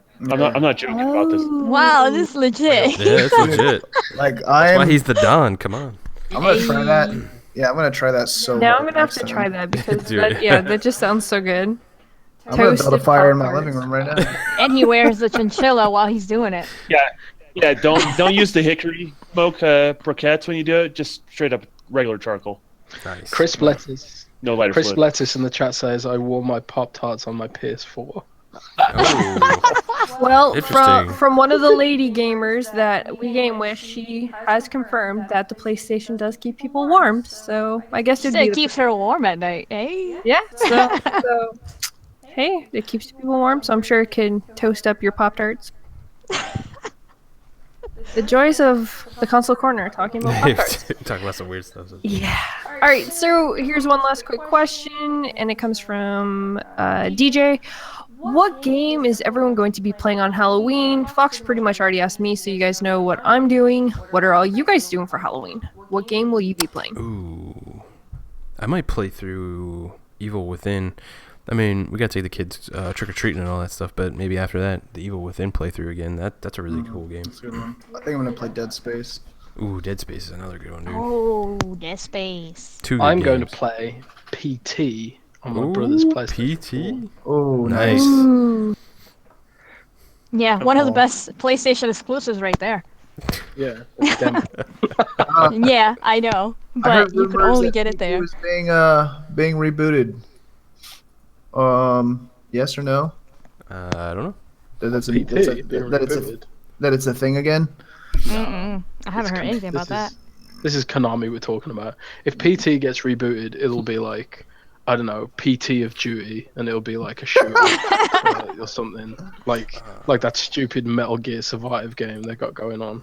Oh, oh. Don't forget about Pachenko, man. Yeah, Oh, Antonio in the chat was Splatterhouse on Sega Genesis. What? in fact, that's what I'm going to Throwback. play for Halloween. I'm going to play Pachinko, Metal Gear Pachinko for Halloween. That's what I'm going to play. That's the scariest game you can play. That's funny. I might do have to Luigi's like. Mansion. Ooh, that's a nice. Nice. That's cool. That's a good one. I'll watch somebody stream some scary shit, I but think I'll I'm gonna probably. play. I'm gonna play Slain again on Halloween. Oh, there you go, man. Nice. This game's fucking awesome, dude. I swear. It's like, I don't know why I like it so much. 'Cause it looks awesome.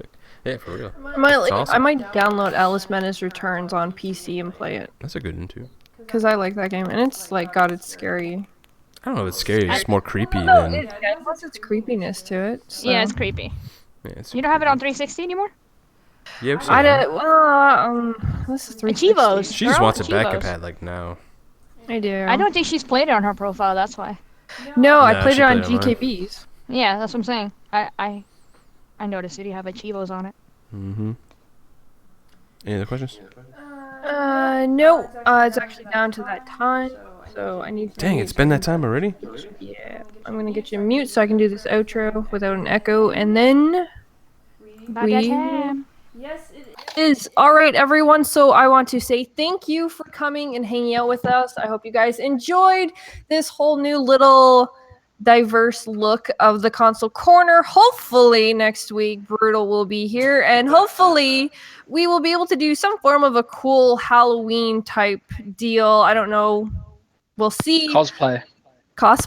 Yeah, cosplay would be cool. So again, thank you everyone for watching and joining us. I'm gonna let everyone do their outros. For community game time, I'm not exactly sure what game it will be, so make sure you guys watch out on Twitter for that. Battlefield. Doom. Battlefield. We might do I Doom always for miss that. Halloween. It's Halloween. Doom. That's not gonna work out. I will let everyone know. I will figure it out tomorrow, and I will announce it on Xbox Nation. There you go. Okay, so now let's jump to everyone and give them their outros, and we're going to actually start with TheDon this time. You can catch me on the next podcast on Saturday on Xbox 448's channel. You can also follow me on Twitter. If you follow any of the tweets, SheWulf's out. I'm tagged in there, so just find TheDon on there and go and look me up. And I also just posted a bunch of new things on my portfolio. So if you want to look at that link on my Twitter, you can see some of the latest graphics stuff I've been doing in 3D. So Awesome. He did an amazing Aaron Greenberg one. You guys should definitely go check On out his Bust. YouTube and stuff. It was amazing. Yeah. It was amazing work. And like he said, you can find him on Xbox 448's channel on the next podcast. So make sure you guys check that out on Saturdays. Next up, we got Jez. Where can everyone find you? I'm on Twitter at Jez Corden, JZCordn. I also write articles for WindowsCentral.com. And I also have a podcast on SoundCloud.com/OneCast, which is, all about Xbox and Xbox things. So yeah, come and say hi. Hell yeah. Awesome. He's got a lot of great articles out too. He did an interview with Aaron Greenberg, and he's got some other ones. So make sure you guys go and check out all of his stuff. We will have their links below so you can find both of these great guys. Next up, we have Foxfire. Hey, what's up, everybody? Thanks for hanging out with us in the chat. Sorry, I was quiet most of the time. This is a interesting, brand new style of podcast.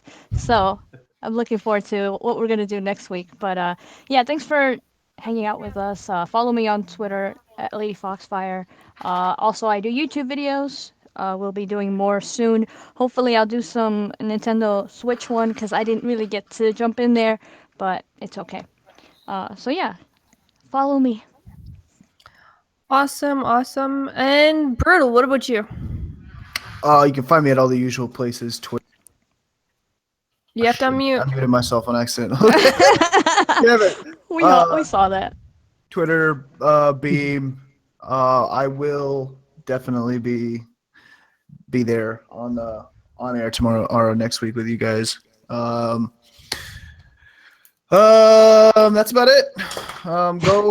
Go buy Slain. I'm not getting paid to say this. It really is that much fun. Stream it. And, What? Who said that? I'm you got going that Beam to. stream. I'm going to actually. I'm going to be streaming it this evening after the show. So Gotta get my drinks. Awesome. if we drank every time I died on this one, it would be Oh no. I would die in real life. I'll wait for the Achievo. No thanks. Food poisoning. What was that? All right. Next up, we have GKB. Wow, just to sound super excited when it's my turn. No, Whatever. well, no, it's the echo. You unmuted yourself, so everyone's complaining about the echo again. Oh, my bad. Sorry about the echo, guys. We'll fix that here, hopefully by the next show. I'll get it all worked out. Thanks again, everybody. As we always say, man, we love the community. Without you guys, we'd be nothing. We really appreciate it. I hope you all enjoyed the show. Please leave comments down below if you liked it. What do you want to see? We're always evolving the show for you guys to make the best show we possibly can. You can find us on Xbox Nation on Wednesday. Thursday, I think I'm going to be doing with Blam. He hit me up today, like the Q&A thing. So there's going to be another show on Thursday. So check that out. Saturday, I'll be on the Shop Podcast with Blam too. And who knows who's going to be on the show. Blam always gets some cool people. So yeah, great time. Hope you guys enjoyed the show. We love you guys. And see you. SheWulf. We're out. Well, we will be in a minute as soon as I can get mine. I need you to mute. No, I can't mute. I don't want. Of course you don't want to mute. He never wants to mute. People just get to hear my lovely voice twice. No, anyways. Yeah, that's conceited. Anyways, okay, so of course I was your host for this week, SheWulf, and next week we actually have Ladies Night, so make sure you guys tune in for that. No, that will not be live cam like this, so yeah, well, I'll be sitting here by myself doing it. Wait, that one boo though. Don't worry, we get some other ones. Maybe, of course. So, of course, you can find me on Twitter and Xbox at xSHEWULFx. It's a U instead of an O, so make sure you guys check that out. And thank you, everyone, for watching. I hope you guys enjoyed, even with all the technical difficulties.